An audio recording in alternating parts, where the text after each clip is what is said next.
Hi hello ನಮಸ್ಕಾರ ವೀಕ್ಷಕರೇ, ರಾಮಿ ರೆಸಿಪೀಸ್ಗೆ ನಿಮಗೆಲ್ರಿಗೂ ಸ್ವಾಗತ. ಇವತ್ತು ನಾನು ಸಂಡೇ ಸ್ಪೆಷಲು ಕಾಲ್ ಸೂಪು ಹಾಗೆ ಮಟನ್ ಸಾಂಬಾರು ಮತ್ತು ಮೆದುಳು ಫ್ರೈನ ಮಾಡಿ ತೋರಿಸ್ತಿದ್ದೀನಿ. ಒನ್ ಬೈ ಒನ್ ಸ್ಟೆಪ್ನ ನಿಮಗೆ ಕ್ಲೀನಾಗಿ ಹೇಳ್ಕೊಟ್ಟಿದ್ದೀನಿ.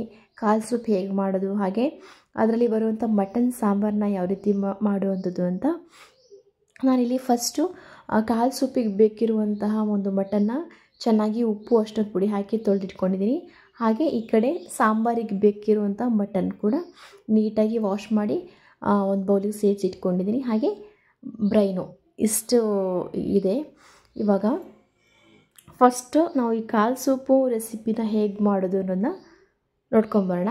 ಒಂದು ಕುಕ್ಕರ್ಗೆ ಈ ಎಲ್ಲ ಪೀಸ್ಗಳನ್ನ ಸೇರಿಸ್ಕೊಂಡು ಒಂದು ದೊಡ್ಡ ಗಡ್ಡೆಯಷ್ಟು ಬೆಳ್ಳುಳ್ಳಿನ ಜಜ್ಜಿ ಹಾಕಿದ್ದೀನಿ.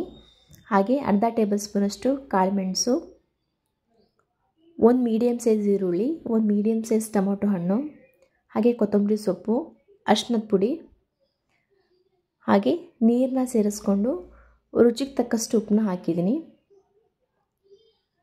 ಇಷ್ಟನ್ನು ಹಾಕಿ ಒಂದು 7ರಿಂದ 8 ವಿಸಲ್ ಬರೆಸ್ಕೊಂಬರ್ತೀನಿ ಇವಾಗ. ಹಾಗೆ ಈ ಕಡೆ ಮಟನ್ ಸಾಂಬಾರು ಮಾಡೋದಕ್ಕೆ ಇನ್ನೊಂದು ಕುಕ್ಕರ್ ಇಟ್ಟಿದ್ದೀನಿ. ಅದಕ್ಕೆ ಸ್ವಲ್ಪ ಎಣ್ಣೆನ ಹಾಕ್ಕೊಂಡು ಎಣ್ಣೆ ಬಿಸಿ ಆದಮೇಲೆ ಸಾಸಿವೆ ಹಾಗೆ ಒಂದು ಮೀಡಿಯಮ್ ಸೈಜ್ ಈರುಳ್ಳಿನ ಚಿಕ್ಕದಾಗಿ ಕಟ್ ಮಾಡಿ ಸೇರಿಸ್ಕೊಂಡಿದ್ದೀನಿ. ಹಾಗೆ ಸಾಂಬಾರು ಮಾಡಬೇಕಾಗಿರುವಂಥ ಮಟನ್ ಪೀಸ್ಗಳನ್ನ ಸೇರಿಸ್ಕೊಂಡು ನೀಟಾಗಿ ಒಂದು ರೌಂಡೆಲ್ಲ ಚೆನ್ನಾಗಿ ಮಿಕ್ಸ್ ಮಾಡ್ಕೋಬೇಕಾಗತ್ತೆ. ಹಾಗೆ ರುಚಿಗೆ ತಕ್ಕಷ್ಟು ಉಪ್ಪನ್ನ ಸೇರಿಸ್ಕೋಬೇಕು. ಇವಾಗ ಇದು ಮಟನ್ ಬೇಯಕ್ಕೆ ಎಷ್ಟು ನೀರು ಬೇಕು ಅಷ್ಟು ನೀರನ್ನ ಸೇರಿಸ್ಕೊಂಡು ಇದನ್ನು ಕೂಡ ಒಂದು 7ರಿಂದ 8 ವಿಸಲ್ ಬರೆಸ್ಕೊಬೇಕಾಗತ್ತೆ. ಇವಾಗ ಸಾಂಬಾರು ಮಾಡೋದಕ್ಕೆ, ಮಟನ್ ಸಾಂಬಾರು ಮಾಡೋದಕ್ಕೆ ಸ್ವಲ್ಪ ಚಕ್ಕೆ, 2 ಏಲಕ್ಕಿ, ಅರ್ಧ ಟೇಬಲ್ ಸ್ಪೂನಷ್ಟು ಗಸಗಸೆ, ಅರ್ಧ ಟೇಬಲ್ ಸ್ಪೂನಷ್ಟು ಕಾಳುಮೆಣಸು, ಒಂದು 7ರಿಂದ 8 ಲವಂಗ ಇಷ್ಟು ಬೇಕಾಗತ್ತೆ.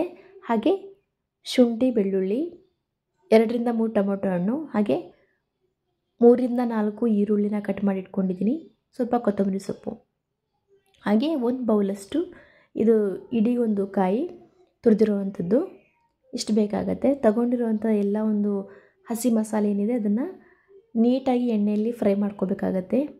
ಈರುಳ್ಳಿನ ಹಾಕಿದ್ದೀನಿ, ಹಾಗೆ ಟೊಮೊಟೊ ಹಣ್ಣು, ಶುಂಠಿ, ಬೆಳ್ಳುಳ್ಳಿ,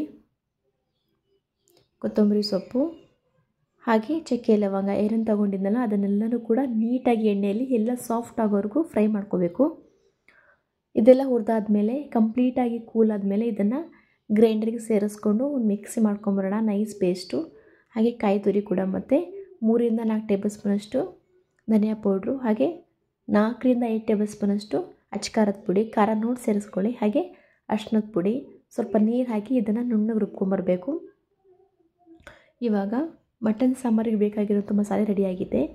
ಈ ಒಂದು ಮಸಾಲೆಯಲ್ಲಿ ಒಂದು 2-3 ಟೇಬಲ್ ಸ್ಪೂನಷ್ಟು ನಾನಿಲ್ಲಿ ಸ್ವಲ್ಪ ಎತ್ತಿಟ್ಕೋತಿದ್ದೀನಿ.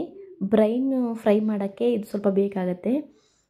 ಸೊ ಇವಾಗ ಒಂದು ಕಡಾಯಿಗೆ ಸ್ವಲ್ಪ ನೀರನ್ನ ಹಾಕಿ ನೀರನ್ನ ಕುದಿಯಕ್ಕಿಟ್ಟಿದ್ದೀನಿ. ನೀರು ಚೆನ್ನಾಗಿ ಕುದಿ ಬಂದಾದಮೇಲೆ ಸ್ವಲ್ಪ ಉಪ್ಪನ್ನು ಹಾಕಿ ತಗೊಂಡಿರುವಂಥ ಮೆದುಳೇನಿತ್ತಲ್ಲ ಅದನ್ನು ಇದಕ್ಕೆ ಒಂದು 5 ನಿಮಿಷ ಬೇಯಿಸ್ಕೋಬೇಕಿದ್ದು, ಜಾಸ್ತಿ ಏನು ಬೇಯಿಸ್ಕೊಳ್ಳೋಂಥ ಅವಶ್ಯಕತೆ ಇಲ್ಲ. ಒಂದು 5 ನಿಮಿಷ ಬೆಂದರೆ ಸಾಕು. ಅದೇ ಕಡಾಯಿಗೆ 1 ಟೇಬಲ್ ಸ್ಪೂನಷ್ಟು ಎಣ್ಣೆ, ಹಾಗೆ ಕರಿಬೇವು, ಸಾಸಿವೆ, ಜೊತೆಗೆ ಒಂದು ಮೀಡಿಯಮ್ ಸೈಜ್ ಈರುಳ್ಳಿ ಎಲ್ಲದನ್ನು ಹಾಕಿ ನೀಟಾಗಿ ಎಣ್ಣೆಯಲ್ಲಿ ಟ್ರಾನ್ಸ್ಪರೆಂಟ್ ಆಗೋವರೆಗೂ ಫ್ರೈ ಮಾಡ್ಕೋಬೇಕು. ಹಾಗೆ ನಾವು ಬೇಯಿಸಿಟ್ಕೊಂಡಿರುವಂಥ ಮೆದುಳೇನಿತ್ತಲ್ಲ ಅದನ್ನು ಹಾಕ್ಕೊಂಡಿದ್ದೀನಿ. ಹಾಗೆ ನಾನು ತೆಗೆದಿಟ್ಕೊಂಡಿರುವಂತಹ ಏನು ಮಸಾಲೆ ಇತ್ತಲ್ಲ ಅದನ್ನು ಕೂಡ ಇವಾಗ ಸೇರಿಸ್ಕೊತಿದ್ದೀನಿ. ಎಲ್ಲ ಸೇರಿಸಾದ್ಮೇಲೆ ನೀಟಾಗಿ ಚೆನ್ನಾಗಿ ಮಿಕ್ಸ್ ಮಾಡ್ಕೋಬೇಕಾಗತ್ತೆ. ಸ್ವಲ್ಪ ನೀರು ಹಾಕಿ ಹಾಗೆ ಮೇಲಿಂದ ಸ್ವಲ್ಪ ಕೊತ್ತಂಬರಿ ಸೊಪ್ಪನ್ನ ಸೇರಿಸಿದರೆ ಈ ಬ್ರೈನ್ ಫ್ರೈ ರೆಡಿ ಆಯಿತು. ತುಂಬ ಚೆನ್ನಾಗಿರುತ್ತೆ ಈ ಥರ ಮಾಡಿಕೊಂಡ್ರೆ. ಇವಾಗ ಮಟನ್ ಕೂಡ ಚೆನ್ನಾಗಿ ಒಂದು 7-8 ವಿಸಲ್ ಬಂತು, ಚೆನ್ನಾಗಿ ಬೆಂದಿತ್ತು. ಇವಾಗ ಅದಕ್ಕೆ ಮಸಾಲೆ ಸೇರಿಸ್ಕೊಳ್ಳೋಣ. ಒಂದು ದೊಡ್ಡ ಪಾತ್ರೆಗೆ ನಾನು ಕುಕ್ಕರಿಂದ ಒಂದು ದೊಡ್ಡ ಪಾತ್ರೆಗೆ ಟ್ರಾನ್ಸ್ಪರೆಂಟ್ ಮಾಡ್ಕೊಂಡೆ ಚೆನ್ನಾಗಿ ಬೇಯಲಿ ಅಂತ. ಇವಾಗ ರುಬ್ಕೊಂಡಿರುವಂಥ ಎಲ್ಲ ಮಸಾಲೆನ ಸೇರಿಸ್ಕೊಂಡಿದ್ದೀನಿ. ನೀರು ಎಷ್ಟು ಬೇಕು ಅಷ್ಟು ನೀರನ್ನ ಸೇರಿಸ್ಕೊಂಡು ಇವಾಗ ಉಪ್ಪನ್ನು ಕೂಡ ಸೇರಿಸ್ಕೊಂಡಿದ್ದೀನಿ. ಉಪ್ಪೆಲ್ಲ ಸರಿ ಇದೆ ಅಂತ ನೋಡಿಕೊಂಡು ಅದನ್ನು ಒಂದು 15ರಿಂದ 20 ನಿಮಿಷ ಚೆನ್ನಾಗಿ ಬೇಯಿಸ್ಕೋಬೇಕು. ಅಷ್ಟರೊಳಗೆ ಇಲ್ಲಿ ಸೂಪ್ ಕೂಡ ರೆಡಿಯಾಗಿತ್ತು, ನೋಡ್ತಿರ್ಬೋದು. ಇದು ಅಷ್ಟೇ 7ರಿಂದ 8 ವಿಸಲ್ ಆಗಿತ್ತು. ನೋಡಿ ಸಾಂಬಾರು ಒಂದು 15ರಿಂದ 20 ನಿಮಿಷ ಚೆನ್ನಾಗಿ ಕುದಿ ಬಂದಿದೆ. ಸಾಂಬಾರು ಇವಾಗ ಕಂಪ್ಲೀಟಾಗಿ ರೆಡಿಯಾಗಿದೆ. ನೋಡಿದ್ರಲ್ಲ ವೀಕ್ಷಕರೇ, ಮಟನ್ ಸಾಂಬಾರು ಹಾಗೆ ಕಾಲ್ ಸೂಪು, ಮೆದುಳು ಫ್ರೈ ತುಂಬ ಈಸಿ ಮಾಡುವಂಥದ್ದು, ತುಂಬ ರುಚಿಯಾಗಿರುತ್ತೆ. ಈ ಸೂಪಂತೂ ಕಾಲು ನೋವಿರೋರಿಗೆ ಹಾಗೆ ಮಕ್ಕಳಿಗೆ, ವಯಸ್ಸಾದವರಿಗೆ ಎಲ್ರಿಗೂ ಕೂಡ ಕೊಟ್ಟರೆ ಆರೋಗ್ಯಕ್ಕೆ ತುಂಬ ಒಳ್ಳೆಯದು. ಇವತ್ತಿನ ಈ ರೆಸಿಪಿ ನಿಮಗೆಲ್ಲರಿಗೂ ಇಷ್ಟ ಆಗಿದೆ ಅಂತ ಅನ್ಕೋತೀನಿ. ಇಷ್ಟ ಆದರೆ ದಯವಿಟ್ಟು ಚಾನಲ್ನ ಲೈಕ್ ಮಾಡಿ, ಸಬ್ಸ್ಕ್ರೈಬ್ ಮಾಡ್ಕೊಂಡು ನೋಡಿ. ಒಂದ್ಸರಿ ಈ ಮೆಥಡಲ್ಲಿ ಟ್ರೈ ಮಾಡಿ ನೋಡಿ, ನಿಮಗೆಲ್ಲರಿಗೂ ತುಂಬ ಇಷ್ಟ ಆಗುತ್ತೆ. ತುಂಬ ರುಚಿಯಾಗಿರುತ್ತೆ ಎಲ್ಲದೂ ಕೂಡ. ಹಾಗೆ ವಿಡಿಯೋ ನೋಡಿದ್ದಕ್ಕೆ ನಿಮಗೆಲ್ಲರಿಗೂ ಧನ್ಯವಾದಗಳು. Thanks for watching.